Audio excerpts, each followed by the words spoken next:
Are you afraid to die? Who isn't? I don't swear, so I can't find the word to use, but this is literally beyond messed up. I was gonna change into this because it like matches my eyes, but like the theme of the video is kind of like red essentially. The vibes you get from the color red is the vibes of this whole situation. I know that I like adding like humor into my videos, but like this is actually like a serious thing though. Like on a real note, hey guys, this is Eliza. Welcome back to my channel. I made a video previously on this, as you guys saw, but now it has gotten more extreme. Basically, in a few months, in March, Canada will allow people that are only struggling with a mental illness to basically take their own life. Yep, you heard that right. Canada is one of the most liberal countries for medically assisted death, so MAID, and now it's about to be easier. On March 17, assisted dying will become legal for Canadians with a mental disorder as their only condition. Before you guys click off and say this is it, no, there's more I gotta tell you guys, and a video that I'm gonna show you of a man who is now risking being homeless and is now wanting to choose this, not because he wants to take his own life, but he doesn't want to be on the streets. Canada, what are you doing? Like before, it was basically people with like a terminal illness, like the elderly, but now it is being expanded to those with a mental illness. And hey, before you think, oh, this is just a crazy theory, no, this is there online.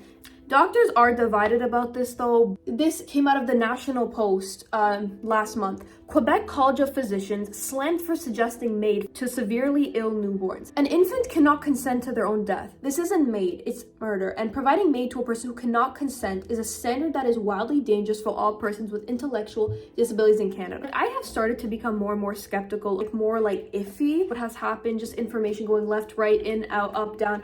I don't know anymore. I have trouble trusting people. I really do. But can you really blame me? By the way, this is really good.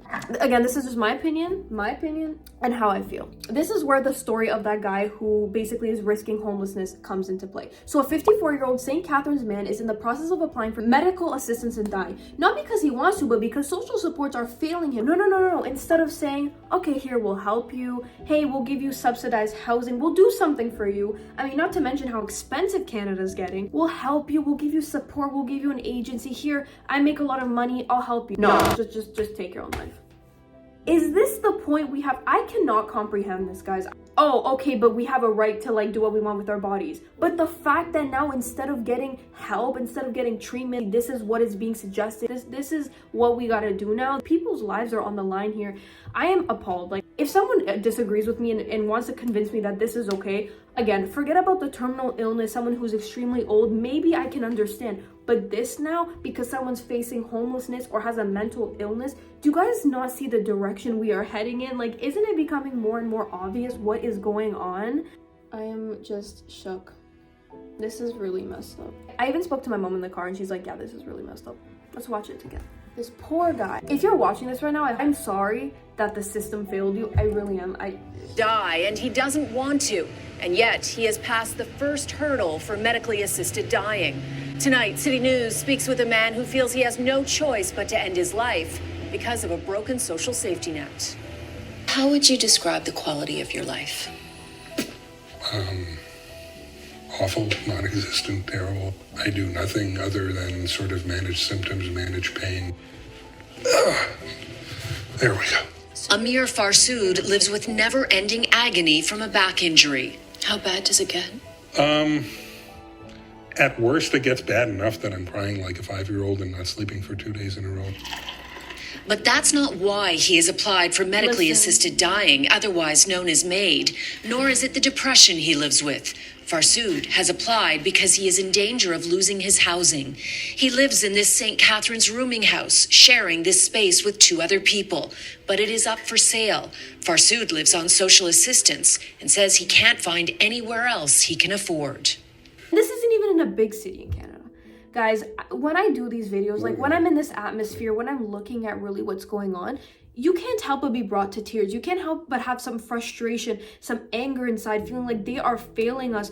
This is what it's come to. Like, the morality of this society has just collapsed. And I have no words. I have no words, man. Just watch a little bit more. I don't want to die, but I don't want to be homeless more than I don't want to die. The support payments, or ODSP, are struggling to survive and would consider MAID when it was expanded.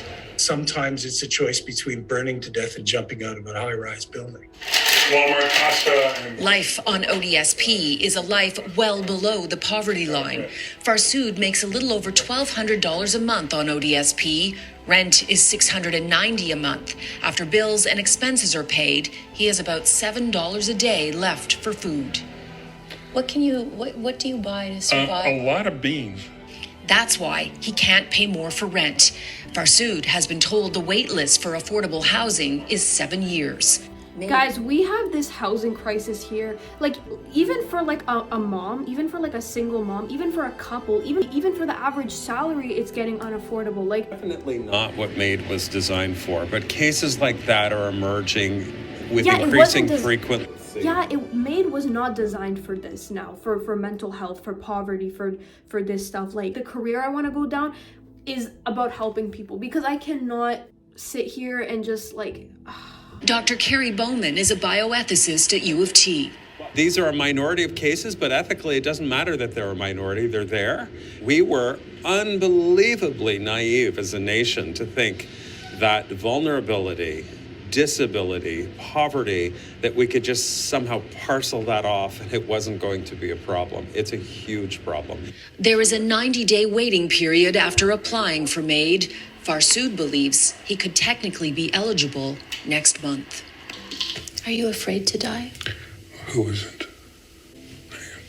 Assisted dying is available in some 7 countries, including several states in the U.S. Now, it's difficult to compare because guidelines vary from country to country, but some argue Canada is the most lenient when it comes to the criteria. But then I don't get it, because it's like, if they want to bring in like 500,000 more immigrants and everything, but then there's people like this on that feel like this, that want to take their own life because they cannot afford things. Can we like focus on the issues we have now? If you want to bring them in, but then how are they going to afford things? Like, do you not see they are not addressing the main problems, and this is where it's headed? Or maybe it's being done on purpose. Okay guys, so as I'm editing this, I just found out some amazing news. So basically a GoFundMe was set up for Amir. We're able to raise $60,000 for him, and now he will not be going through with MAID. Although this had a happy ending, there are many more like him out there, and who knows if GoFundMes will be raised for them, and I want to speak for them. This video is not over yet. Here is what some people said on Reddit, because, you know, this is important. Allowing people to choose to go out on their own terms peacefully, absolutely something that should be allowed. What sucks is the current state of our healthcare system, which is leading to some believing dying is the only way out of whatever is causing them pain. I completely agree with you. I'm supportive of MAID, especially for terminal pain or illness. However, I'm extremely nervous of liberal usage of the program in order to avoid fixing issues that can be fixed, such as addressing poverty, mental illness programs, and disability support. If people choose to end their life for these issues, why would the government ever address them? Financially, it just makes more sense to let people end their own life instead. Exactly. This is a more lighthearted one. This article mostly just reminds me that as a kid, I always wondered what was wrong with the youth in Asia. I figured out much too late in life euthanasia. Yeah. As a physician who works with patients with chronic mental illness, this is a step in the wrong direction, and the majority of my colleagues agree. Anyone who works in mental health care knows that suicide attempts and suicide itself are not uncommon. So that's part of what makes it so dangerous. So as someone that has a mental health issue, generalized anxiety disorder, that's what I was diagnosed with when I was younger. This is also striking a chord in me. This is also speaking to me, because we think of, yeah, maybe depression, like PTSD, but will it also be expanded to like anxiety, OCD, like, you know, like this kind of stuff too? Should have said that earlier on in the video. Not right if it becomes a cheaper, quicker option than treatment. Wait times for mental health treatment and organ transplants can be calculated in months and years. It is unethical for the state to offer medical assistance instead of addressing the wait times. It frightens me that we're considering allowing people experiencing poverty and mental illness to end their life in the provided MAID machine. I feel like we're not doing enough to help them get out of their bad circumstances first. If we help them fix the problems, I bet they would go on to live fulfilling lives. I don't want people to die because of poverty or mental illness, and neither do I. And when ending your life is more accessible than housing. Okay guys, so that is all. I'm gonna end it on that note. Let me know what you guys think. You know, feel free to be honest, even if you disagree with me. You know, in videos, even when you see comments of people disagreeing, I don't delete them. Like, when it's just opinions, like, I will, you know, like, respect it and keep it up there. Open discussion. I personally think this is a huge problem. How now we are letting people in poverty and mental illness do this. This is, to me, this is just so wrong on so many levels instead of addressing the real issue at play. Thanks guys so much for watching this video. Don't forget to let me know what you guys think down below. And as always, stay safe, have a great day, take care. I'll see you guys in my next video. Ciao.